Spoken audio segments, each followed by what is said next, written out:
মুক্তিযুদ্ধ আমাদের অহংকার, বীর মুক্তিযোদ্ধারা আমাদের প্রেরণা, গৌরবের ধন। আমরা পথ চলি মহান মুক্তিযুদ্ধকে বুকে ধারণ করে। পথ চলতে চলতে দিন গিয়ে মাস হয়, মাস থেকে বছর। ঘুরতে থাকে রাজনীতি, অর্থনীতি, কূটনীতি সহ সব চাকা। যুগ যুগ ধরে রাজনীতির সংজ্ঞায় যে জনগণই সকল ক্ষমতার উৎস, আদতে সেই জনগণ কতটুকু ভাগ পায় রাজনৈতিক চর্চায়? নতুন নতুন জোট, রাজনীতির মেরুকরণ, ভোটের খেলায় কি প্রভাব ফেললো? মিলল কি সমীকরণ? দর্শক, সব প্রশ্নের উত্তর জানতে আজকের এই আয়োজন। সবাইকে স্বাগত জানাচ্ছি জুলফিকার স্টিল প্রেজেন্স ডিবেট টুনাইটে। আমি সোনিয়া হক আপনাদের সাথে আছি। দ্বিতীয় ধাপের উপজেলা নির্বাচন আলোচনার শিরোনাম রেখেছি এবং এ বিষয়টি নিয়ে কথা বলতে এরই মধ্যে আমার অতিথিরাও আমার সাথে যুক্ত হয়ে গেছেন স্টুডিওতে। আজ যুক্ত হয়েছেন অধ্যাপক Junaid Halim, chairman television, film and photography বিভাগ, জগন্নাথ বিশ্ববিদ্যালয়। তিনি যুক্ত হয়েছেন আমার সাথে। যুক্ত হয়েছেন ফরিদ হোসেন, বার্তা সংস্থা ইউএনবির সম্পাদক। তিনি যুক্ত হয়েছেন আমার সাথে। আরও যুক্ত হয়েছেন ইকতেদার আহমেদ, সাবেক জজ ও সংবিধান বিশ্লেষক। তিনিও আমার সাথে যুক্ত হয়ে গেছেন। আলোচনা শুরু করে ফেলতে চাই। দ্বিতীয় ধাপের উপজেলা নির্বাচন নিয়ে আজকে কথা বলতে চাই। আমরা জানি যে দ্বিতীয় ধাপের উপজেলা পরিষদ নির্বাচনের প্রচার, যে আনুষ্ঠানিক প্রচার গতকাল রোববার মধ্যরাতে শেষ হয়েছে এবং আগামীকাল নির্বাচন। এবং নির্বাচনের প্রচার শেষ হওয়ার পর যে নির্বাচনের আগে যে একটি দিন থাকে, সেই দিনটিকে খুবই গুরুত্বপূর্ণ দিন হিসেবে ধরা হয় এবং সেই হিসেবে আজকের দিনটা অত্যন্ত গুরুত্বপূর্ণ। কারণ আমরা জানি যে স্থানীয় সরকার নির্বাচনের এই বিষয়টিতে টাকার যে বিষয়টি, সেটি খুব বেশি প্রাধান্য পায় এবং এক রাতের মধ্যে নির্বাচনের রেজাল্ট বদলে যেতে পারে। সুতরাং সেই হিসেবে সোমবারের আজকের এই দিনটি খুবই গুরুত্বপূর্ণ এবং এই গুরুত্বপূর্ণ দিনে আমরা আলোচনা করতে বসেছি। আমি শুরুটা আজকে করতে চাই জনাব ইকতেদার আহমেদ আপনাকে দিয়ে। দ্বিতীয় ধাপের উপজেলা নির্বাচন প্রথম ধাপের থেকে দ্বিতীয় ধাপে কি কি আলাদা হতে যাচ্ছে বলে আপনি মনে করেন? এখন দেখেন, এই যে উপজেলা নির্বাচন যেটা হচ্ছে, এটা তো স্থানীয় সরকারের অধীন। এটা হচ্ছিল প্রশাসনিক এককাংশ, যেটা আমাদের সংবিধান অনুযায়ী, এবং সেখানে আমাদের সংবিধান তো রাষ্ট্রের সর্বোচ্চ আইন, এবং সংবিধানে বলে দেওয়া আছে যে সংবিধান এবং আইন মেনে চলা প্রত্যেক নাগরিকের কর্তব্য। তো এখন আপনি যদি এই উপজেলা যে করা হয়েছে, এটা হচ্ছিল সংবিধানের যে অনুচ্ছেদ 59-এর আলোকে এই উপজেলা, এটা হচ্ছিল প্রশাসনিক একাংশ। এবং সেখানে বলা হয়েছে যে এই প্রশাসনিক একাংশগুলো এগুলো এখানে জনগণের যে ভোটে নির্বাচিত প্রতিনিধিদের মাধ্যমে এইগুলো পরিচালিত হবে। এবং আমাদের সংবিধানের আপনি যদি আমাদের যে এই অনুচ্ছেদ 11 দেখেন, সেখানেও কিন্তু বলা হয়েছে যে গণতন্ত্র, মৌলিক মানবাধিকার এবং ভোটাধিকার এগুলোর কথা বলা হয়েছে। তো এখন আপনি দেখেছেন যে আমাদের জাতীয় নির্বাচনেও আমরা দেখেছি যে ভোটার টার্ন আউট আশানুরূপ ছিল না। উপজেলা নির্বাচনে এগুলো তো স্থানীয় সরকারের নির্বাচন। পৃথিবীর অন্যান্য দেশেও দেখা গিয়েছে যে জাতীয় নির্বাচনের চেয়ে উপজেলা নির্বাচনে ভোটার বা স্থানীয় সরকার নির্বাচনে বা স্থানীয় নির্বাচনে ভোটার টার্ন আউট বেশি হয়। কিন্তু আমাদের দেশে আমরা দেখলাম যে অতীত থেকে আমরা দেখে আসছি যে এই যে স্থানীয় নির্বাচনে ভোটার টার্ন আউট হচ্ছে না। তো মানুষ তো ধরেন এই যে এটা তো দ্বিতীয় ধাপ। প্রথম ধাপে আমরা দেখলাম যে অত্যন্ত লো টার্ন আউট। তো এই টার্ন আউট দিয়ে যদি আপনি ধরেন যেই উপজেলা পরিষদ গঠন হবে, এখানে তো যে আমি কি করে বলি যে তারা যে জনগণের প্রকৃত ভোটে নির্বাচিত, এটা তো বলার কি কোনো সুযোগ আছে কিনা, এটা কিন্তু বিবেচনার দাবি রাখে। তো আপনার আশঙ্কাটা কোথায়? এই যে 30-40% ভোট, এটিকে জনগণের ভোট কেন বলবো না আমরা? ধরেন এই যে আমাদের পার্শ্ববর্তী রাষ্ট্র ভারতে ভোট হচ্ছে, সেখানে দেখা গিয়েছে যে অ্যাভারেজ 65 অ্যাবাভ ভোট পড়তেছে। তো টার্ন আউট যদি আপনার ধরেন যে 60 বা 60 অ্যাবাভ যদি না হয়, এটা তো আসলে তো ধরেন সেখানে জনগণের স্বতঃস্ফূর্ত অংশগ্রহণ আপনি কী করে বলবেন? বুঝতে পেরেছেন? আমি যদি বলি আরেকটু জানতে চাই স্যার, যে সেটা হলো যে 1% ভোট হলেও সেটিকে ন্যায্যতা, এবার যেটা নিয়ম হয়েছে যে সেটিকে বৈধ ধরা হবে, এমনটাই তো বলা হচ্ছে। সেক্ষেত্রে 30-40% ভোট, এটা কি কম? 30-40% কি আসলে কি হচ্ছে? 30-40% আপনি যেই ছবিগুলো আমরা পাচ্ছি, সেখানে কি প্রকৃত অর্থে কি 30-40% হচ্ছে, বা 30-40% ভোটার কি ভোট কেন্দ্রে যাচ্ছে? আমরা তো যে সকল ছবি পাচ্ছি, এতে দেখা যাচ্ছে যে ভোট কেন্দ্রগুলো একদম খালি। আপনি যেটা কিসের ভিত্তিতে আপনি বলছেন 30-40%? আপনি যদি নিরপেক্ষ দৃষ্টিকোণ থেকে দেখেন, তাহলে কি 30-40% টার্ন আউট হচ্ছে? ওকে ওকে ওকে আমি আমি আমি নিশ্চয়ই ফিরবো স্যার আপনার কাছে। আমি একটু চলে যেতে চাই জুনায়েদ হালিমের কাছে। অধ্যাপক জুনায়েদ হালিম, যেটা বলা হচ্ছে যে এই 30-40% যে ভোটের যে হারটি, সেই হারটি নিয়ে আমাদের ইলেকশন কমিশন যথেষ্ট তারা সন্তুষ্ট, এবং গতবারের নির্বাচন নিয়ে আমরা সেটাই দেখেছি, এবং এবারের নির্বাচনের হার কেমন হবে সেটি জিজ্ঞেস করাতে ইলেকশন কমিশনের পক্ষ থেকে বলা হয়েছে যে ভোটের পরিবেশ থাকলে কিংবা যদি কোনো রকমের প্রতিকূল পরিবেশ তৈরি না হয়, তাহলে জনগণ এক ধরনের ভোটের প্রতি আগ্রহী হতে পারে। মানে জনগণকে টানা যাচ্ছে না, ভোটারদের টানা যাচ্ছে না, এটি কি ইসির মাথা ব্যথা হওয়ার কোনো কারণ আছে? মানে হতে পারে, মানে হচ্ছে না কেন? না দেখুন, ধন্যবাদ আমাকে আজকে ডাকার জন্য। সেটি হলো যে এই যে 30 বা 40% ভোটের কথা ইফতেখার ভাই বললেন, আর ভারতের নির্বাচনের কথা বললেন যে 65%। ভারতে কিন্তু ইলেকশনটা হচ্ছে জাতীয় নির্বাচন, লোকসভার নির্বাচন, এবং কয়েকটা রাজ্যে বিধানসভার নির্বাচনও হচ্ছে।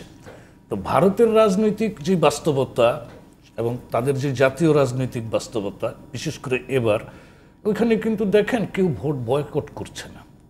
এবার কিন্তু কাশ্মীরেও ভোট হচ্ছে, অন্য সময় কিন্তু কাশ্মীরে ভোট বয়কট হতো। এবার কিন্তু কাশ্মীরিরাও মানে ব্যাপকভাবে ভোটে অংশ নিচ্ছে, এবং কাশ্মীর ভিত্তিক যে রাজনৈতিক দলগুলো সেগুলিও নির্বাচনে অংশ নিচ্ছে। বাংলাদেশের নির্বাচনের ক্ষেত্রে কিন্তু মানে ঘটনাটা ভিন্ন ঘটে গেছে। বাংলাদেশে একটা বড় পক্ষ, big player, one of the big player in the politics বাংলাদেশে, তারা কিন্তু একেবারে টোটালি বর্জন করছে। কিন্তু এই যে বর্জনের যে ব্যাপারটা, সেই বর্জনের ব্যাপারটা আমরা যদি অতীতের আমাদের মানে বর্জন করে নাই অথবা ঢিলেঢালাভাবে 2018 সনের নির্বাচনের সময় যেমন বিএনপি এবং তাদের পক্ষীয় লোকজন খুবই ঢিলেঢালাভাবে খুবই নামকাওয়াস্তে ইলেকশনে অংশ নিয়েছে, এবং যা হওয়ার তাই হয়েছে। 2014-তে তারা বয়কট করেছে এবং নির্বাচন বানচালের চেষ্টা করেছে, সেটা তারা সফল হয়নি। 2018-তেও তারা আসলে সফল হয়নি, এবং এই যে গত জাতীয় সংসদ নির্বাচনে আমাদের জানুয়ারিতে যেটা হলো 7 জানুয়ারি, সেইখানেও কিন্তু মানে বিএনপি বর্জন করেছে, কিন্তু ভোট হয়ে গেছে। আমাদের উনি যে সাংবিধানিক বিধিবিধানের কথা বললেন, সাংবিধানিক ধারাবাহিকতা এবং সংবিধানকে অক্ষুণ্ণ রাখা, সেইটার বিবেচনায় তো ভোটটা ভ্যালিড, আইনি, এবং সেইখানে কে অংশ নিল কি না নিল সেইটা যারা অংশ নিল না এবং যারা অংশ নিল এটা তাদের বিষয়। ইলেকশন কমিশনের এখানে কাউকে নির্বাচনে আনা বা কাউকে নির্বাচন থেকে বিরত রাখার কিন্তু কোনো ভূমিকা নাই প্রকৃতপক্ষে। ইলেকশন কমিশন সম্পূর্ণরূপে মানে সাংবিধানিক একটা বডি, নির্বাচন আয়োজন করা, নির্বাচন পরিচালনা করা এবং নির্বাচনের ফলাফল ঘোষণা করা, এটা তাদের কাজ। এবং তারপর তার মানে সংবিধান অনুযায়ী নির্বাচিতরা শপথ গ্রহণ করে তাদের দায়িত্ব গ্রহণ করেন।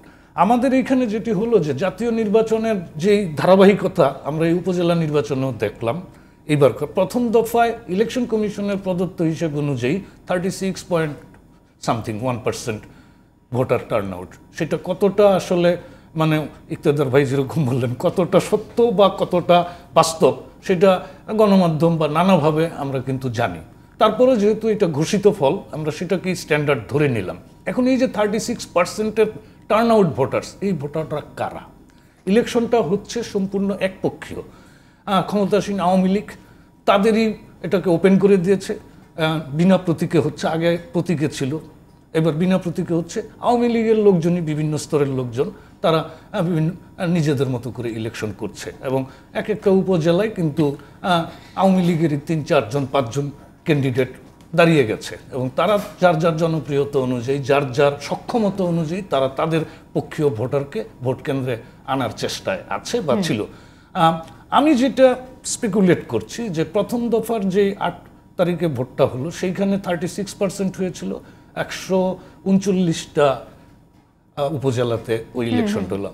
আগামীকাল বা আজকে যেটি হবে সেই ইলেকশনটা 157টা অথবা 157টা কেন্দ্রে মানে উপজেলায় ইলেকশনটা হচ্ছে। বিএনপি সর্বৈবভাবে বর্জন করেছে, কিন্তু দল হিসেবে বর্জন করেছে, বিএনপির সবাই কিন্তু বর্জন করে ওকে, নাই। আমি স্যার এই বিষয়টি নিয়ে আপনার কাছে আবার ফিরে আসবো। দল হিসেবে বর্জন করেছে, কিন্তু ব্যক্তি হিসেবে অনেকেই বিএনপি থেকে নির্বাচনে অংশগ্রহণ করতে চাচ্ছে। আমি একটু চলে যেতে চাই, বা নিজেদের মতো করছে এবং সেই কারণে অনেকে বহিষ্কৃত হয়েছে। বহিষ্কৃত হচ্ছে। 150-র উপর বিএনপির নেতা কিন্তু বহিষ্কার হয়েছে। প্রথম ধাপে 150-র উপরে হয়েছে, এখনো হচ্ছে, কিন্তু এখনো 7 জন আবার নির্বাচিত আরো একটা হয়েছে। ইন্টারেস্টিং খবরও আছে, মানে ঘটনা আছে। এই যে দ্বিতীয় ধাপের নির্বাচনে কিন্তু বিএনপির অনেক জায়গায় আওয়ামী লীগের ক্যান্ডিডেটের পক্ষে বিএনপির নেতারা, স্থানীয় নেতারা প্রচারণায় নেমেছে তাদের নিজস্ব পছন্দের আওয়ামী ক্যান্ডিডেটদের পক্ষে। এটাও কিন্তু একটা নতুন বাস্তবতা তৈরি হয়েছে। আমি ফিরবো স্যার, আসলে অনেকগুলো বিষয় আছে। এই নির্বাচনগুলো জাতীয় নির্বাচনের পর আসলে খুব বড় পরিসরে যদি কোনো নির্বাচন হয়ে থাকে, সেটা হচ্ছে বাংলাদেশের স্থানীয় সরকার নির্বাচন। এবং আমরা দেখতে পাচ্ছি যে জাতীয় নির্বাচনের মতোই অনেকটা এই নির্বাচনটিও এক পক্ষ, অনেকেই বলছে যে এক পেশে হয়ে যাচ্ছে, একটা পক্ষের মধ্যে নির্বাচন হচ্ছে, আওয়ামী লীগ বনাম আওয়ামী লীগ হচ্ছে, কিন্তু তারপরও যে বিভিন্ন জায়গাতে আমরা দ্বন্দ্ব সংঘাত দেখতে পাচ্ছি। ফরিদ হোসেন, আপনার কাছে যদি প্রশ্ন এটাই থাকে যে নিজেদের মধ্যেই তো নির্বাচন হচ্ছে, সেক্ষেত্রে এত দ্বন্দ্ব সংঘাত কেন? না দেখুন, ধন্যবাদ আপনাকে। এখন স্থানীয় সরকারের নির্বাচনগুলো তো মানে জাতীয় নির্বাচনের চেয়ে আলাদা হয়। এখন আমরা যেটা দেখি যে আমাদের দেশের যে আপনি যদি রাজনৈতিক দলগুলোর একটা দুটো যেগুলো খুব ক্যাডার ভিত্তিক দল, এগুলো ছাড়া যা মোটামুটিভাবে গণতান্ত্রিকভাবে পরিচালিত বা একটু উদার নৈতিকতার মধ্যে দিয়ে পরিচালিত, এগুলোর মধ্যে আপনার সবসময় দেখবেন যে এই দলগুলোর মধ্যে নেতাদের মধ্যে, কর্মীদের মধ্যে একটা তাদের বিরোধ থাকে। একজন আরেকজনের চেয়ে নেতা হতে চায়। কেউ যদি মানে নির্বাচনের সময় যদি নমিনেশন না পায়, ধরুন জাতীয় নির্বাচনে বা স্থানীয় সরকার নির্বাচনে, বিভিন্নভাবে যদি তারা নিজেদের দলের ভিতরেও যদি কেন্দ্রীয় কমিটিতে, বিভিন্ন পর্যায়ের কমিটিতে তারা আসার চেষ্টা করে, সেগুলো এই আওয়ামী লীগ বলুন বা বিএনপি বলুন, এই ধরনের যারা একটু এই মানে কী বলে যে বুর্জুয়া কেন্দ্রিক বা ধরুন আপনার, তা যদি নাও বলেন, একটার সাথে একটা পার্থক্য থাকে কিছুটা, কিন্তু ওই ধরনের এই দল যারা পরিচালিত হয় মানে তাদের একটা ভিন্নতর আবহাওয়ার মধ্যে, তাদের মধ্যে কিন্তু এভাবে বলা হয় যে তুমি শৃঙ্খলা মানবে, তুমি এটা করবে, তুমি এটা করবে, কিন্তু অনেক সময় দেখা যায় যে তারা প্রকাশ্য ওই জিনিসগুলো একজন আরেকজনের বিরুদ্ধে বলে। এটা শুধু যে আওয়ামী লীগের ব্যাপার, আজকে যেহেতু ক্ষমতা আছে এটা হচ্ছে, এটা বিএনপি যখন ক্ষমতায় ছিল সেই সময় হয়েছে। আবার যদি ধরেন যে আপনার যারা ক্যাডার ভিত্তিক দলগুলো, তারা যদি আবার ক্ষমতায় চলে যেতে পারে, তাহলে কিন্তু তাদের সেই ধরনের জিনিসগুলোর মধ্যেও আমরা অনেক সময় দেখেছি যে তারা সেগুলো মেনে চলে না। আমাদের দেশে সেইভাবে যায়নি কখনো কেউ। ক্যাডার ভিত্তিক দলের মধ্যে ভিন্নতর, যেমন মৌলবাদী দল জামাত ইসলামী, তারা তো কখনো সরাসরি ক্ষমতায় যায় না, এককভাবে যায় নাই। গেলে আমরা বুঝতে পারবো যে তারাও কতটা এইভাবে দলীয় শৃঙ্খলা বলতে যেটা বোঝায় সেটা মেনে চলতে পারে। কাজে কারণগুলো হচ্ছে যে তাদের মধ্যে এক ধরনের ফ্লেক্সিবিলিটি আছে, এক ধরনের একজন আরেকজনের এই ধরনের কথা বলে বা শুনে অভ্যস্ত আছে এবং তারা সেভাবেই চলে। আবার যখন বড় একটা ঘটনা হয়, জাতীয় স্বার্থের প্রশ্নে আসে, তখন তারা আবার এক হয়ে যায়, বা নিজেদের দলের অস্তিত্বের প্রশ্ন যখন আসে তখন তারা আবার এক হয়ে যায়। সেই কারণেই এগুলো তারা বাংলাদেশের জনগণ কিন্তু এই ধরনের দলগুলোকেই মেনে নিয়েছে। আপনি যদি যেমন ধরুন যে বঙ্গবন্ধু যখন আওয়ামী লীগ করেছে, তখনও তিনি মাওলানা ভাসানীকে নিয়ে করেছিলেন, শামসুল হক সাহেব ছিলেন, তারা তো একসাথে থাকতে পারেন নাই। সেখানেও কিন্তু দ্বন্দ্ব হয়েছে, বিরোধ হয়েছে, আবার মাওলানা ভাসানী চলে গেছেন। তারপরেও কিন্তু আওয়ামী লীগের সবসময় যে সবাই থাকতে পেরেছেন তা না। আবার দল যখন হয়েছিল, বঙ্গবন্ধু থাকা অবস্থাতেও কিন্তু দেখবেন যে দলের ভিতরে খন্দকার মোশতাক কী ছিল সেটার মানে প্রকাশ কিন্তু তখনও ছিল। আমাদের মুক্তিযুদ্ধ যখন চলছিল তখনও কিন্তু যে মুক্তিযুদ্ধের মূল ধারা থেকে বেরিয়ে এসে তাজউদ্দিন সাহেব নেতৃত্ব, সৈয়দ নজরুল ইসলামের নেতৃত্ব, সেখান থেকে বেরিয়ে হয়ে তো আমরা পরিষ্কার সবাই জানি যে খন্দকার মোশতাক কী চেয়েছিল। তিনি আবার তলে তলে গোপনে গোপনে মার্কিন যুক্তরাষ্ট্রের সাথে সমঝোতা করে একটা অন্য ধরনের, যে আমরা ফেডারেশন করতে পারি কিনা, আমরা স্বাধীনতা চাই না কিন্তু আমরা আবার ফেডারেশন করে এটা করব। সেগুলোকে কিন্তু বঙ্গবন্ধু ফিরে আসার পরেও কিন্তু দেখুন, সেগুলো কি জানানোর পরেও বা তিনি জানার পরেও কিন্তু এটা তাদেরকে টলারেট করা হয়েছে, দলের মধ্যে রাখা হয়েছে, দল থেকে কিন্তু বহিষ্কার করে দেওয়া হয়নি, তাই না?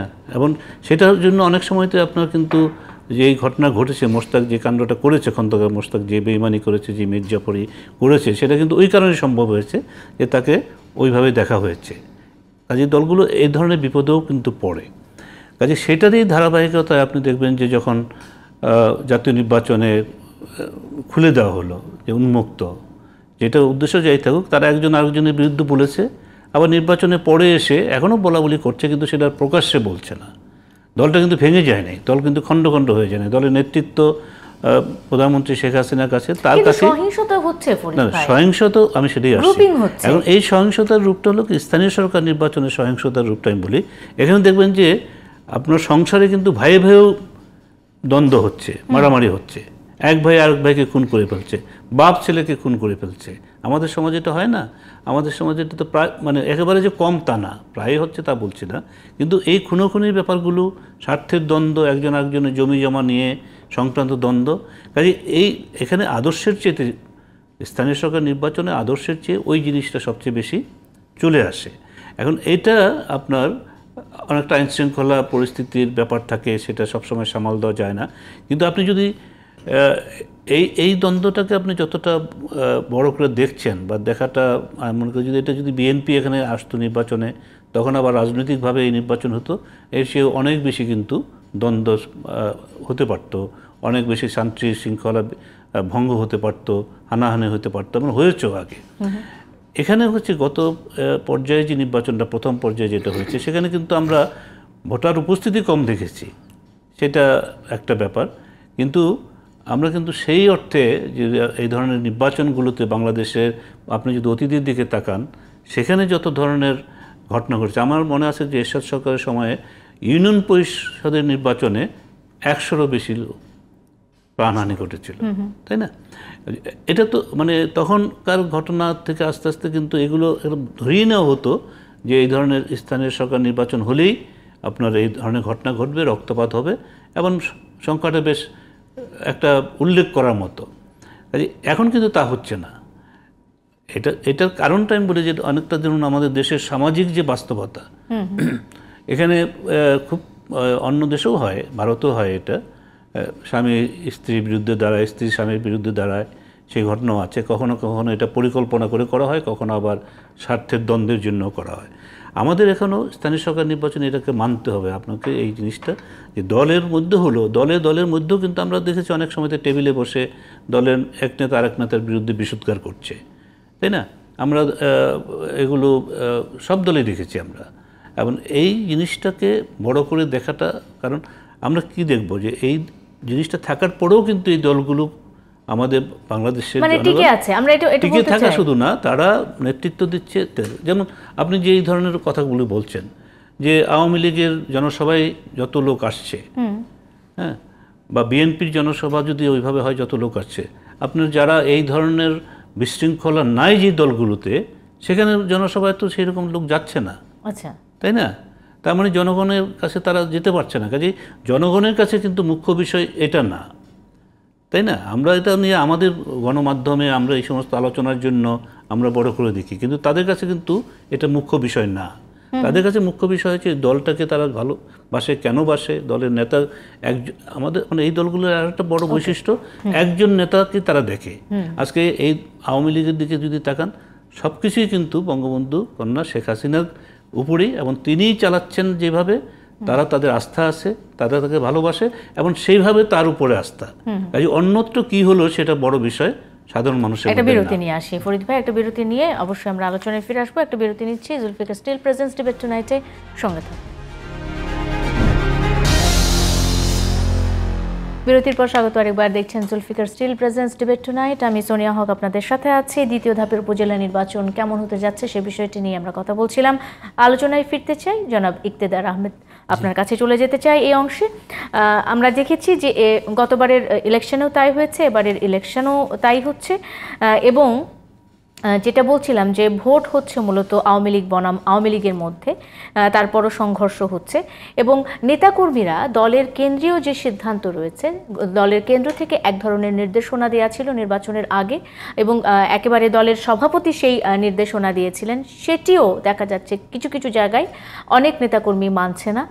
অনেক জায়গাতে দেখা যাচ্ছে তারা দলের নির্দেশনা উপেক্ষা করে তাদের মতো নির্বাচন করছে, নির্বাচনে অংশগ্রহণ করছে কিংবা নির্বাচনের প্রচারণা চালাচ্ছে। মানে এইটা কি মনে করা যায় যে আওয়ামী লীগের মতো এত বড় একটি দল তার কেন্দ্র তৃণমূলের উপর থেকে নিয়ন্ত্রণ হারাচ্ছে, এটা কি আশঙ্কা করা যায়? এখানে নিয়ন্ত্রণ হারাচ্ছে এই কথা বলা ঠিক হবে না। এখানে হলো যে ব্যক্তিগত দ্বন্দ্ব বা ব্যক্তিগত স্বার্থ। আর যেহেতু দলীয় প্রতীকে নির্বাচন হচ্ছে না, এটা তো ধরেন দল একজনকে হয়তো সমর্থন দিল, কিন্তু অন্য যারা আছে হয়তো সম্ভাব্য প্রার্থী তারাও হয়তো দাঁড়িয়ে যাচ্ছে। তো এতে তো আমরা দেখেছি যে মানে আওয়ামী লীগের ক্ষেত্রে তারা তো যেহেতু নির্বাচনে মানে প্রতিদ্বন্দ্বিতাকে উৎসাহিত করছে, তারা তো কোনো ধরনের ব্যবস্থা নিচ্ছে না। বিএনপি হয়তো ব্যবস্থা নিচ্ছে যে তারা তো ঘোষণা দিয়ে নির্বাচন বর্জন করছে বা অন্যান্য দলে এই নির্বাচনে অংশগ্রহণ করছে না। তো আমরা দেখেছি যে ইভেন যে জাতীয় নির্বাচন হলো, সেখানেও তো আমরা দেখেছি যে মানে নির্বাচনটাকে প্রতিদ্বন্দ্বিতাপূর্ণ দেখানোর জন্য সেখানে দেখা গিয়েছে যে দলের থেকে বা বলেই দেওয়া হয়েছে যে দলের থেকে মানে এখানে মানে ডামি প্রার্থী বলা হচ্ছে আর কি, যে ডামি প্রার্থী দেওয়া হয়েছিল বা বিভিন্ন নামে দলীয় প্রার্থী দেওয়া হয়েছিল। তো এখানে হয়তো যে এই যদি দলের কেউ যদি মানে একজন যদি এককভাবে নির্বাচন করতো তাহলে তো এটা প্রতিদ্বন্দ্বিতাপূর্ণ হতো না। সেজন্য এখানে দেখা যাচ্ছে যে মানে দলের বিভিন্ন পর্যায়ের নেতাকর্মীরা তারাও প্রতিদ্বন্দ্বিতায় অবতীর্ণ হচ্ছে এবং অনেকে কিন্তু সফল কামও হচ্ছে। তো নির্বাচন যদি আসলে যদি ধরেন মানে প্রকৃত অর্থেই যদি অংশগ্রহণমূলক করা যায়, সেক্ষেত্রে কিন্তু ভোটার টার্ন আউট প্রচুর হতো। আপনি যদি ধরেন 2008 সালে আমাদের যে জাতীয় নির্বাচন হয়েছে, সেখানে কিন্তু ভোটার টার্ন আউট ছিল 85%। আর এরপরে আমরা দেখলাম যে উপজেলা নির্বাচন যেটা হলো, সেই উপজেলা নির্বাচনে দেখা গেল যে ভোটার টার্ন আউট হচ্ছিল 50%-এর কম। তো এটা কেন হয়েছে? এটা হচ্ছিল যে পৃথিবীর অন্যান্য দেশে আমরা দেখি যে স্থানীয় নির্বাচনে কিন্তু জাতীয় নির্বাচনের চেয়ে ভোটার টার্ন আউট কম হয়, কিন্তু আমাদের দেশে আমরা দেখলাম যে এই যে 2008-এর যে নির্বাচন, যে নির্বাচনের মাধ্যমে আওয়ামী লীগ ক্ষমতায় আসলো, সেখানে কিন্তু টার্ন আউট ছিল 85%। এবং সেখানে প্রকৃত অর্থেই কিন্তু এটা প্রতিদ্বন্দ্বিতাপূর্ণ নির্বাচন ছিল, সকল রাজনৈতিক দল অংশগ্রহণ করেছে। কিন্তু এরপরেই যে এর এক মাসের মাথায় যে নির্বাচনটি হলো, সেখানে দেখা গেল যে voter turn out is only 45%। তো এটা কেন? তো আমাদের দেশে আমরা দেখছি যে রাজনৈতিক সমীকরণ যেটা, এটা পৃথিবীর অন্যান্য দেশের ক্ষেত্রে সত্য হলেও আমাদের দেশের ক্ষেত্রে কিন্তু সত্য হয় না। আর আমাদের দেশে তো ধরেন যে গণতন্ত্রের যে প্রকৃত চর্চা, বিভিন্ন দলের মধ্যেও গণতন্ত্র নাই, আর আমাদের যে মাঠের গণতন্ত্র, মাঠেও আমরা দেখছি যে গণতন্ত্র নাই। এবং এই গণতন্ত্রহীনতা যেটা, যে গণতন্ত্রহীনতা যদি না থাকে, তাহলে এটা হলো যে আমরা যে জনপ্রতিনিধির মাধ্যমে, জাতীয় ক্ষেত্রেই হোক বা স্থানীয় ক্ষেত্রেই হোক, যে প্রকৃত অর্থে জনপ্রতিনিধিদের মাধ্যমে যে দেশ শাসিত হচ্ছে, এটা কথা বলার অবকাশ আছে কিনা এটা বিবেচনার দাবি রাখি। ফিরবো স্যার এই প্রসঙ্গে, আসলে আর একটি প্রশ্ন আছে আপনার কাছে, নিশ্চয়ই আমরা ফিরবো। আমি একটু চলে যেতে চাই জুনায়েদ হালিম স্যার আপনার কাছে। আপনি বলছিলেন যে এত কিছুর পরও কিন্তু বিএনপির নেতাকর্মীরা এমন না যে তারা নির্বাচনে অংশগ্রহণ করছে না, তা না। আমি যদি একটু বলি, তাহলে দলীয়ভাবে বর্জন করলেও দ্বিতীয় ধাপেও বিএনপির বর্তমান ও সাবেক নেতাদের মধ্যে অন্তত 66 জন নির্বাচনে প্রতিদ্বন্দ্বিতা করছেন। এর মধ্যে চেয়ারম্যান পদে প্রার্থী আছেন 29 জন, ভাইস চেয়ারম্যান প্রার্থী আছেন প্রায় 20 জন, আর মহিলা ভাইস চেয়ারম্যান পদে প্রার্থী 17 জন। এর আগে প্রথম ধাপের নির্বাচনে চেয়ারম্যান, ভাইস চেয়ারম্যান ও নারী ভাইস চেয়ারম্যান, এই 3 পদ মিলিয়ে বিএনপির সাবেক ও বর্তমান 80 জন নেতা প্রার্থী হয়েছিলেন। এর মধ্যে চেয়ারম্যান পদে প্রার্থী ছিলেন 27 জন, তাদের মধ্যে 7 জন নির্বাচিত হয়েছে। প্রশ্নটা আসলে ওই যে প্রশ্নটা করেছিলাম যে আওয়ামী লীগ কি আসলে এত বড় একটি রাজনৈতিক দল, তারা তৃণমূলের উপর থেকে নিয়ন্ত্রণ হারাচ্ছে কিনা? বিএনপির এই যে নেতারা যারা অংশগ্রহণ করছে নির্বাচনে, তাদেরকে মানে বহিষ্কারের মতো এক ধরনের আদেশও আসছে, বহিষ্কার করা হচ্ছে। তারপরও বিএনপির নেতাকর্মীরা এই আদেশ অমান্য করে নির্বাচনে অংশগ্রহণ করছে। বিএনপিও কি আসলে তৃণমূলের যে নিয়ন্ত্রণ সেটা হারাচ্ছে কিনা, কিংবা তৃণমূলের আসলে দলের প্রতি সে ভালোবাসাটা আর আগের মতো নেই কিনা? কারণ এই যে নির্বাচন বারবার বর্জন করছে, এক ধরনের প্রভাব তো পড়ছে নিশ্চয়ই। এই যে তৃণমূলের নিয়ন্ত্রণের বিষয়টি আওয়ামী লীগ এবং বিএনপির ক্ষেত্রে এই পর্যায়ে কিন্তু একটু ভিন্ন ব্যাপার আছে। বিএনপির যারা তৃণমূলের যারা এখন নির্বাচনে অংশ নিচ্ছে এবং তারা বেশ কয়েকজন 7 জন তো নির্বাচিত হয়েও গেছে, অনেককে বহিষ্কার করেও দেওয়া হয়েছে। এইটা বিএনপি যেহেতু সেন্ট্রালি তারা নির্বাচন বয়কট করেছে, এটা তো জাতীয় সংসদের নির্বাচন না। জাতীয় সংসদের নির্বাচনেও কিন্তু অনেক জায়গায় বিএনপি করা লোক ইলেকশন করেছে, সেটাও তো একটা বাস্তবতা। এইটা বিএনপি হয়তো এক অর্থে নিয়ন্ত্রণ হারাচ্ছে। নিয়ন্ত্রণ হারানোর এই কারণটা হলো কি, শেষ পর্যন্ত বাংলাদেশে জনপ্রতিনিধি এখনকার যে বাস্তবতা, আমাদের সাম্প্রতিক বা আগের অতীতের বাস্তবতাটাও যদি দেখি, প্রতিনিধি হিসেবে নির্বাচিত হওয়া কেবলমাত্র গণতান্ত্রিক প্রক্রিয়ায় অংশ নিয়ে দেশের ভালোর জন্য উনি নির্বাচিত হয়েছেন, জনপ্রতিনিধি হয়েছেন, বিষয়টি সেই রকম আর নাই। জনপ্রতিনিধি হয়ে নির্বাচিত হয়ে আসা যে কোনো ভাবে, প্রত্যক্ষ ভোটে হোক অথবা ঘোষিতভাবে হোক, এটা একটা বড় একটা লাভজনক ব্যাপার, কিন্তু লাভজনক পথ। কারণ জনপ্রতিনিধি হিসেবে নির্বাচিত হওয়ার পর সে অনেক কিছুই সরকারি কাজকর্মের, বরাদ্দের, টাকার, উন্নয়নের, নানা কিছু, সামাজিক সুরক্ষা, নানা কিছুর প্রক্রিয়া সে নিয়ন্ত্রণ করে বা নিয়ন্ত্রণ প্রক্রিয়ার মধ্যে থাকবে, এবং সেইখানে একটা মানে বড় রকমের ব্যক্তি বা গোষ্ঠীগত লাভ লোকসানের ব্যাপার কিন্তু আছে। এবং এই যে বিএনপির লোকজন যে সমানে ইলেকশন করছে নানা জায়গায় এবং নির্বাচিত হয়েও যাচ্ছে, আবার আওয়ামী লীগের নির্বাচন নিজে করছে না, আওয়ামী লীগের বিভিন্ন ক্যান্ডিডেটের হয়ে নির্বাচনী প্রচারণায় আছে, নির্বাচনী কর্মকাণ্ডে আছে, এটাও কিন্তু ওই লাভের গুড়ের আশাই, এটা একটা প্রধান কারণ। আর আওয়ামী লীগের ক্ষেত্রে আমি বলবো যে ঠিক নিয়ন্ত্রণ হারানো না, নিয়ন্ত্রণ শৈথিল্যতা দেখা যাচ্ছে, এবং এই শৈথিল্যটা আবার আওয়ামী লীগের একরকমের নিজস্ব কৌশলগত অংশ। কারণ নির্বাচনটা থেকে শেষ পর্যন্ত একটু মানে অংশগ্রহণমূলক, প্রতিদ্বন্দ্বিতামূলক দেখানোর একটা দেখানোর তো একটা বিষয় আছে। সেই বিষয়টা করার জন্য হয়তো আওয়ামী লীগ এখন এই যে ওপেন করে দিয়েছে, জাতীয় সংসদের নির্বাচনের ক্ষেত্রে ওপেন করেছে, যেহেতু বিএনপি বড় প্লেয়ার বর্জন করেছে, এই ক্ষেত্র উপজেলা নির্বাচনের ক্ষেত্রে সেই একই কাণ্ডটা হয়েছে। এবং এইখানে বিএনপির ক্ষেত্রে নিয়ন্ত্রণ হারানো আর আওয়ামী লীগের ক্ষেত্রে নিয়ন্ত্রণ শিথিলতা, এইটা আসলে লক্ষণীয় বিষয়। আর ভোটার টার্ন আউটের বিষয়টা যদি বলি, বা ভোটের সংখ্যা কত ভোট পড়লো সেই বিষয়টা যদি বলি, ইকতেদার ভাই বললেন যে 2008-এ 85% ভোট হয়েছে। 2008-এর যেই তত্ত্বাবধায়ক সরকার 6 সনে বিএনপির ক্ষমতাচ্যুত হওয়ার পর তত্ত্বাবধায়ক সরকারের যে 2 বছরের বাস্তবতা, সেই বাস্তবতার নিরিখে যদি বিবেচনা করা হয়, তখন 2008 সালের জাতীয় সংসদ নির্বাচনটা ছিল স্বাধীনতা উত্তরকালের সবচাইতে প্রতিদ্বন্দ্বিতাপূর্ণ নির্বাচন, এবং সাধারণ মানুষজন ওই নির্বাচনটার জন্য মুখিয়ে ছিল। কারণ লাগাতার 7-8 বছরের যে শাসনকাল, সেই শাসনকালটায় মানুষ অতিষ্ঠ হয়ে গিয়েছিল। বিশেষ করে কি বলবো, যে সুশীলদের সরকার, সেনা সমর্থিত সরকার, সুশীলদের সরকারের 2 বছরের শাসনকালটি আমরা যদি স্মরণ করি, সেই শাসনকালটিও কিন্তু অনেক প্রত্যাশিত ছিল, কিন্তু ভীষণ রকমের বৈপরীত্য ছিল তাদের কর্মকাণ্ড, এবং মানুষ অতিষ্ঠ হয়ে গিয়েছিল, এবং একটা ভোটের প্রক্রিয়া নতুন সরকারের জন্য মানুষ মুখিয়েছিল, মানুষ গণতন্ত্র চাই, মুখিয়েছিল তখন। সেই কারণে 85% ভোট কিন্তু হয়েছিল। তখনকার নির্বাচনে দেখেন আওয়ামী লীগ বা আওয়ামী লীগ ঘরানা জোট, সেই জোটটা কিন্তু প্রায় 41% কাস্ট ভোট পেয়েছিল। বিএনপির এবং তাদের ঘরানা প্রায় 30-32% কাস্ট ভোট পেয়েছিল। তো এটা দুইটা মিলে, তার বাদ বাকিটা সুইং ভোট।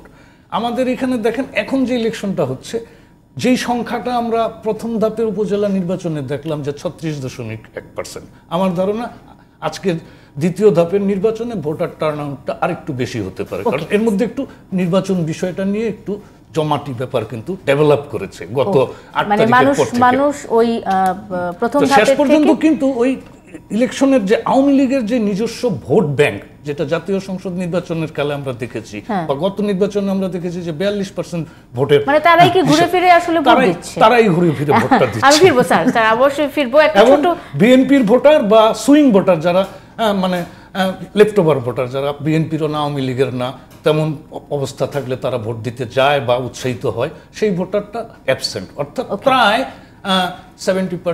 প্রায় 60% ভোটার আউট অফ ইন্টারেস্ট হয়ে গেছে।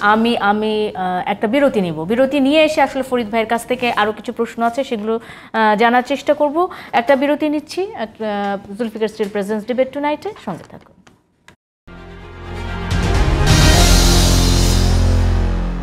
বিরতির পর স্বাগত আরেকবার। দেখছেন Zulfiqar steel presents debate tonight. আমি সোনিয়া হক আপনাদের সাথে আছি, আলোচনা করছি দ্বিতীয় ধাপের উপজেলা নির্বাচন বিষয়টি দিয়ে, এবং এরই মধ্যে আমার অতিথিরা তাদের মতামত দিয়েছেন। আমি চলে যেতে চাই এই অংশের শুরুতেই ফরিদ হোসেন আপনার কাছে। ফরিদ ভাই, যেটা বলছিলাম, আসলে অনেক বিষয় নিয়ে কথা হয়েছে যে প্রথম ধাপের নির্বাচনের সাথে দ্বিতীয় ধাপের নির্বাচনের কি পার্থক্য হতে পারে বা আমরা প্রত্যাশা কতটুকু করছি, সে বিষয়টির সাথে আরেকটু যদি যোগ করি, সেটি হলো যে এই যে নির্বাচনের নানা রকমের নতুন নতুন ফরম্যাট, আমরা এরই মধ্যে বিএনপির নির্বাচনে অংশ না নেওয়া বা বর্জন করা এই বিষয়টি নিয়ে কথা বলেছি, বা আওয়ামী লীগের মধ্যে এক ধরনের ঘরের মধ্যে বিবাদ, সে বিষয়টি নিয়ে আলোচনা করেছি।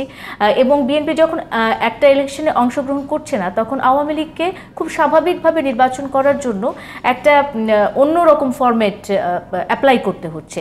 এই যে নিত্য নতুন ফরম্যাট অ্যাপ্লাই করতে গিয়ে আসলে যে জনগণ, প্রধান যারা আসলে অংশীজন, তারা তাদের রাজনৈতিক চর্চার সুযোগ কতটুকু পাচ্ছে বলে আপনি মনে করেন, জনাব ফরিদ হোসেন? না, দেখুন, আপনি এটা বিভিন্নভাবে দেখা যায়। একটা জিনিস হচ্ছে যে এই নির্বাচনে যদি আপনি দেখেন, একটা দিক হচ্ছে যে ভোটাররা ভোট দিতে আসবে, ভোটার উপস্থিতিটা একটা বড়। তারপরে সেই যারা আসবে তারা নিজেরা নিজেদের ভোট দিতে পারবে এবং সেখানে গিয়ে দেখবে যে আমি আমার ভোটটা দিতে পারছি। যে আমাদের এখানে অনেক মানে এমনকি বিএনপির সময়ও, তারপরে তারও আগে এরশাদ সরকারের সময়ে, আমরা পারিবেন যদি জিয়াউর রহমানের সময়ও ধরেন, ইয়েস ভোট, এই ভোট, জাস্টিস সাত্তারের সময়তেও যে প্রেসিডেন্সিয়াল ভোট হয়েছে যেটা আমাদের, তো সেখানেও আপনার দেখেছি যে এই কারচুপির একটা ব্যাপার ছিল, যে গিয়ে ভোটাররা গিয়ে দেখছে যে তার ভোটটা নেই, সে ভোটটা দেওয়া হয়ে গেছে। এখন এই জিনিসটা একটা মানে নিশ্চিত করা যে না, আমি ভোট কেন্দ্রে যাব এবং আমি আমার ভোট দিতে পারবো, তাই না? যেমন বিএনপির সময়তে যেটা মাগুরার উপনির্বাচনে যেখান একটা ঘটনা ঘটলো এবং সেখান থেকে যেটা তত্ত্বাবধায়ক সরকারের আন্দোলনটা শুরু হলো, কাজে এটা একটা ব্যাপার। আরেকটা হচ্ছে ভোটটা শান্তিপূর্ণ হবে, পুরো এলাকাটাই প্রচারণা থেকে শুরু করে সামগ্রিক পর্যায়ে শান্তিপূর্ণ হবে এবং সেখানে একটা পরিবেশ সৃষ্টি হবে। উৎসবের স্থানীয় সরকার নির্বাচনে আরও বেশি হয়, জাতীয় সরকার নির্বাচনে তো হওয়ার কথা হয়ে আসছে যে সবাই একটা উৎসবের মতো দেখে, মিছিল হচ্ছে, পাড়ার ভিতর দিয়ে মিছিল যাচ্ছে, সবাই এটাতে একটু মানে ছেলে মেয়েরাও এবং যারা যারা মিছিলে অংশগ্রহণ করে তাদের জন্য একটা উৎসবের আয়োজন, খেলাধুলার মতো মনে করে অনেকে, ছোট ছোট ছেলে মেয়েরা। এই দিকগুলো আমাদের যে নির্বাচনের, স্থানীয় সরকার নির্বাচনের বৈশিষ্ট্য। এখন সেগুলো আপনি যেটা আসতে যাচ্ছেন যে এবারে স্থানীয় সরকার নির্বাচনে আপনি যেটা দেখা যাচ্ছে যে সেটা কম, বা আমি কিন্তু এখানে আবার আপনাকে বুঝতে হবে যে আপনি যদি এলাকায় যান সেখানে কিন্তু ঠিকই প্রচারণা হচ্ছে। জাতীয় ইলেকশনে কিরকম ছিল? জাতীয় ইলেকশনের কথা আমি আর বলছি না, এখানে আমরা বলছি যে স্থানীয় সরকারটাতে আসি, সেখানে কিন্তু গিয়ে দেখবেন যে বিভিন্ন মার্কা, তারা মিছিল করছে। আমরা ইউটিউবে দেখি, আমরা সোশ্যাল মিডিয়াতে অনেক জায়গায় দেখি, নিজেরা গেলেও দেখি। আবার আপনি যদি নিজের উপজেলার খবর নেন সেখানেও গিয়ে দেখবেন যে সেগুলো হচ্ছে। কাজে সেই দিক থেকে কোনো কমতি নেই। এখানে যে জিনিসটা প্রশ্ন জেগেছে সেটা হচ্ছে যে এই যে ক্রমাগতভাবে ধারাবাহিকভাবে একটা বড় বিরোধী দল সে নির্বাচনে আসছে না এবং তার সঙ্গে আরও কয়েকটা দল আছে, তারা এটাকে একটা তাদের কৌশল হিসেবে নিয়েছে এবং এই কৌশলটাতে দিয়েই তারা যা করতে চাচ্ছে সেটাকে আজ হোক কাল হোক তারা সেখানে জয়ী হতে চাচ্ছে। এটা একটা বড় প্রভাব ফেলেছে। এই প্রভাবটা কীভাবে ফেলেছে? এই প্রভাবটা ফেলেছে, যেটা জুনায়েদ হালিম ও কিছু বলেছেন, প্রভাবটা ফেলেছে যে প্রথমত হচ্ছে যে আওয়ামী লীগকে তখন এটার সঙ্গে মানিয়ে নিতে হয়েছে, অ্যাডজাস্ট করতে হয়েছে অনেকটা। এই যে জলবায়ু পরিবর্তনের কথা বলে আপনার ভাঙন হয়ে যাচ্ছে, উষ্ণতা বাড়ছে সমুদ্রে, তখন আমরা মানুষরা কি করছে, তখন সেটার সাথে নিজেদেরকে অ্যাডজাস্ট করতে চাচ্ছে এবং এই জিনিসটাকে তো করতে হবে। তাকে রাজনীতি থাকতে হলে, রাজনীতিটাকে বাঁচিয়ে রাখতে হলে আওয়ামী লীগকে তো সেটা করতে হবে। যে একটা দল করছে না, তার যুক্তি তর্ক ইত্যাদি সেটা নিয়ে না হয় আমরা পরে মানে আলোচনা হলো, কিন্তু এখানে আমি কিভাবে তাহলে এই নির্বাচনটাকে করতে পারি, সেটা করতে গিয়ে তারা আপনি যেটা দেখেছে যে নিজের দলের মধ্যে এবং নৌকা প্রতীকটা, তারা দলীয় প্রতীকটাকে তারা আবার স্থানীয় সরকার নির্বাচনে বাদ দিয়ে দিয়েছে। এখন এই জায়গাটা একটা আপনি কৌশলের ব্যাপার ধরবেন এবং এটা সাময়িক কৌশল এই অর্থে যে যখনই আবার বিএনপি চলে আসবে তখন তারা আবার এখান থেকে বেরিয়ে নৌকা তাদের নিজেদের আগের মতো প্রতীক হয়ে করে। যাবে। এটা তো একটা দল করতেই পারে, এটা তার দলের অধিকার আছে এবং দল বুঝবে। এই যেমন আমরা এই দলটা নিয়ে এত চিন্তা করছি, কনসার্ন করছি, আলোচনা করছি, লেখালেখি করছি, কি হবে, গেল ইত্যাদি, কিন্তু সে দল ভাববে, দলের নেতা ভাববে, নেতৃত্ব ভাববে যে তার আসলে কি হচ্ছে। সে যদি ভাবে, তারা যদি ভাবে যে না, তার দল এত পরিস্থিতির মধ্যেও সে তার দল থাকবে এবং তারা বঙ্গবন্ধুর আদর্শে তারা দলের ভিতরে সেই ঐক্যটা আছে, এটা হলো দলের উপলব্ধির প্রশ্ন। আরেকটা প্রশ্ন হচ্ছে ভোটারদের প্রশ্ন। ভোটারদের প্রশ্ন যখনই একটা বড় দল থাকলো না, তখন তার যতই আকাঙ্ক্ষা থাকুক, উৎসাহ থাকুক, সে কীভাবে, ইভেন আওয়ামী লীগেরও সমর্থকরা, যে না উনি তো জিতে যাবে বা উনি জিতে যাচ্ছে, কাজে আমরা না যাওয়া ভালো। আরেকটা হচ্ছে যে বিএনপিরও যেটা অবস্থাটা আপনারা শুনলেন, যে আমরা দেখেছি প্রথম পর্ব, এই পর্ব, তাদের দলের ভিতরেও তৃণমূলে প্রবল আকাঙ্ক্ষা আছে এই নির্বাচনে অংশগ্রহণ করা। অনেকে ভয় জমা দেয়নি, আবার অনেকে এই ভয়টাকে তারা ভেঙে জয় করেছে। এখন এই জায়গাতে এসে আমরা রাজনীতিটা এমন একটা পরিস্থিতিতে এসছে, যে পরিস্থিতিতে আপনি কিন্তু একটা জটিলতা আছে, আপনি সহজ সরল উত্তর দেওয়াটা কিন্তু খুব কঠিন। আপনি বলবেন এটার জন্য আওয়ামী লীগ দায়ী, কিন্তু আওয়ামী লীগ বলবে বিএনপি দায়ী, কিন্তু দায়ী ব্যাপারটা কিন্তু বিএনপি, আমি মনে করি যে এই জাতীয় নির্বাচনের দিক থেকে যেটা আসছে, তার আগেও আসছে, তাদের এক এক সময় এক এক রকমের অবস্থান, সেখান থেকে আস্তে আস্তে তারাও কিন্তু এই রাজনীতিতে জনগণের মধ্যে যদি ভোটের অনীহা যেটা আমরা মনে করছি, সেই দায় কিন্তু তাদেরও একটা বড় দায়। অবশ্যই অবশ্যই সেই দায় তাদেরও বড় দায়। এখন সরকারের যে দিক থেকে, যেমন আপনি যেমন বলবেন যে দায় সরকারের, এখন আপনি যদি হতেন, আমি যদি হতাম, আপনি যদি গৃহের কর্ত্রীও হন, আপনার কাছ থেকে চাবিটা নিয়ে যেতে চাচ্ছে, আপনি কি এমনি এমনি দিয়ে দিবেন? আপনার চাবি যারা আপনার ঘর কাছ থেকে নিয়ে যেতে চাচ্ছে, সেই চাবিটা তো নিতে যাওয়ার মতো তার শক্তি থাকতে হবে। এবং সেই শক্তিতে যদি সে না পারে, আপনি যদি শক্তিতে পারেন যে আমি চাবি আমার কাছেই রেখে দেবো, এবং আপনি চালিয়ে যাচ্ছেন, আপনার সবাই আপনাকে মেনে নিচ্ছে, তাহলে তো আর আপনি কেন দিবেন? অবশ্যই অবশ্যই এই দায় আসলে বিএনপিও এড়াতে পারে না। মানে একপাক্ষিকভাবে আসলে পুরোটাই সরকারের উপর দায় চাপিয়ে দেওয়া যায় না। আপনার আলোচনা থেকে আমি যদি বুঝতে পারি, সারাংশ করতে পারি। আমি একটু জনাব ইকতেদার আহমেদের কাছে চলে যেতে চাই, খুব কম সময়ই আছে স্যার। আমি যে বিষয়টি নিয়ে কথা বলছিলাম, যে এই যে নির্বাচনের নানা রকমের ফরম্যাট, বিএনপির অংশগ্রহণ না করা, তৃণমূল নিয়ন্ত্রণের বাইরে যাওয়া, অনেক আলোচনা এসেছে। আসলে রাজনৈতিক স্বাস্থ্য, সাংগঠনিক যে স্বাস্থ্য রাজনৈতিক দলগুলোর, সেটির জন্য এই বিষয়গুলো কতটুকু সহায়ক বা অসুবিধা সৃষ্টি করছে অদূর ভবিষ্যতে, আমরা কি দেখতে পাবো? এটা আমাদের দেশের জন্য অত্যন্ত দুর্ভাগ্যজনক। আপনি যদি পৃথিবীর অন্যান্য গণতান্ত্রিক দেশের দিকে তাকান, সেখানে দেখান যে একটা নির্বাচন পরবর্তী যিনি হলো বিজিত প্রার্থী, উনি হলো বিজয়ী প্রার্থীকে উনি অভিনন্দন জানান এবং পরাজয় স্বীকার করে নেন। কিন্তু আমাদের দেশে আমরা দেখেছি যে তত্ত্বাবধায়ক সরকারের অধীনেও যে সকল নির্বাচন হয়েছে, সেখানেও দেখেছি যে আমাদের হলো বিজিত প্রার্থী কিন্তু পরাজয়টা স্বীকার করেনি এবং বিজয়ী প্রার্থীকে অভিনন্দন জানায়নি। তো এটা হলো অত্যন্ত দুঃখজনক। এবং এটা যদি করা না হয়, তাহলে কিন্তু একটা দেশে কিন্তু গণতন্ত্র কিন্তু প্রাতিষ্ঠানিক রূপ কখনো পাবে না। তো আমাদের দেশে আমরা দেখেছি যে বিভিন্ন যে বড় যে রাজনৈতিক দল আছে, তাদের দলের অভ্যন্তরেও গণতন্ত্র নাই, এবং জাতীয় ক্ষেত্রেও কিন্তু আমরা গণতন্ত্রের যে প্রকৃত প্রতিফলন সেটা দেখতে পাচ্ছি না। তো এটা যদি এভাবে যদি চলতে থাকে, এটা কিন্তু ভবিষ্যতে একটা নৈরাজ্যের দিকে দেশ চলে যাবে, এবং দেশের আপনি অগ্রগতি বলেন, উন্নয়ন বলেন, দেশের বিকাশ বলেন, কিছুই কিন্তু হবে না। অবশ্যই। অসংখ্য ধন্যবাদ। অধ্যাপক জুনায়েদ হালিম, আপনার কাছে চলে যেতে চাই, এবং আমি আবারও সেই ইসির বিষয়টি নিয়েই আপনার কাছে এই শেষটুকু আসলে শুনতে চাই।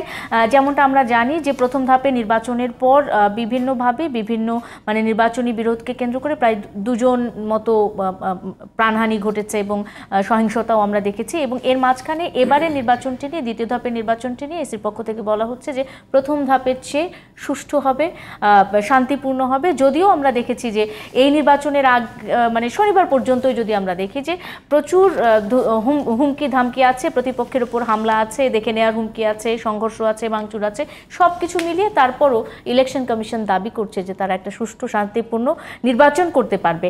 আপনার কি মনে হয় কিনা যে আসলে নির্বাচন কমিশনের হাতে সেই শক্তি আছে? আপনার কি মনে হয়? সুষ্ঠু এবং শান্তিপূর্ণ নির্বাচনের যে বিষয়টির কথা বলা হয়, সেটা মানে বিরক্ত আছে। যদি বিএনপি বা তাদের সমমনা দল যদি খুবই শক্তভাবে ইলেকশনটা করতো, তাহলে ফরিদ ভাই যেরকম বললেন যে গন্ডগোল মারামারি কাটাকাটি খুন খারাপির পরিমাণটা হয়তো আরেকটু বাড়তো। ওই যে আমি আমার আগের বক্তব্যে আমি বলছিলাম যে এখন তো আর জনপ্রতিনিধি কেবলমাত্র জনপ্রতিনিধি নন এবং জনগণের ভালোর জন্যই তারা জনপ্রতিনিধি হন, বিষয়টা ওই রকম জায়গায় আর নেই। এখন জনপ্রতিনিধি নির্বাচিত হয়ে যাওয়াটা একটা বড় কাজ, কারণ এটা অনেক লাভজনক একটা কাজ। হ্যাঁ, আপনি যদি আমাদের এই যে উপজেলা নির্বাচনের ক্ষেত্রেই দেখেন যে যত প্রার্থী যারা আগে ইলেক্টেড ছিলেন, উপজেলা চেয়ারম্যান ছিলেন, ভাইস চেয়ারম্যান ছিলেন, মহিলা ভাইস চেয়ারম্যান ছিলেন, এবারও তারা প্রার্থী হয়েছেন, তাদের সম্পদের বৃদ্ধির হারটা যদি দেখেন, কারো কারো তো 10,000 গুণ সম্পদও বেড়েছে। একজন মানে চুয়াডাঙ্গা বা ওই অঞ্চলের একজন মহিলা ভাইস চেয়ারম্যান এমপিদের চেয়েও বেশি। তো এই কারণে এই যে ইলেকশনটা নিয়ে আওয়ামী লীগ এককভাবে বা তাদের দলের মধ্যে লোকজনই করছে, আবার কিছু বিএনপির লোকজন করছে, এইটারও একটা এই যে বিরোধ সংঘাতের বিষয়টা, ওইখানে কিন্তু ওই জায়গাটা এলাকায় নিজস্ব আধিপত্য তৈরি করা, যে আধিপত্য এখন যে আধিপত্য তৈরি করে উপজেলা নির্বাচনে চেয়ারম্যান বা ভাইস চেয়ারম্যান নির্বাচিত হবে, সেই আধিপত্যটা তার কায়েম হলো এবং সে লাভ লোকসানের জায়গাটা সে নিয়ন্ত্রণ করলো। ভবিষ্যৎ সে আবার চিন্তা করবে যে আমি এখন আমার মানে ক্ষেত্র তৈরি করলাম, ফিল্ড তৈরি করলাম, ভবিষ্যতে আমি জাতীয় সংসদের জন্য নির্বাচন করব। এইগুলি কিন্তু একটা বড় বিবেচনার বিষয়। এই কারণে এই যে সংঘাত বা দ্বন্দ্ব, সেটা কিন্তু এইটার একটা বড় কারণ। এবং নির্বাচন কমিশন এবং প্রশাসন তারা তো আপ্রাণ চেষ্টা করবেই, এবং সেই আপ্রাণ চেষ্টার মধ্যেও কিন্তু এই ঘটনাগুলি ঘটছে এবং ঘটবে। আগামীকাল হয়তো ঘটতে পারে, আজকে হয়তো ঘটতে পারে, এবং আশঙ্কা তো থাকবেই, এবং এই আশঙ্কাটা অমূলক নয়। অসংখ্য ধন্যবাদ অধ্যাপক জুনায়েদ হালিম, ফরিদ হোসেন এবং ইকতেদার আহমেদ, তিনজনকে ধন্যবাদ জানিয়ে আজকের মতো শেষ করতে চাই। আসলে কি হবে না হবে সেটা আগামীকাল পর্যন্ত, মঙ্গলবার পর্যন্ত আমাদেরকে একটু অপেক্ষা করতে হবে দ্বিতীয় ধাপের উপজেলা নির্বাচন দেখার জন্য। দর্শক, এতক্ষণ যারা ছিলেন জুলফিকার স্টিল প্রেজেন্স ডিবেট টুনাইটের সাথে, আপনাদেরও ধন্যবাদ। শুভরাত্রি।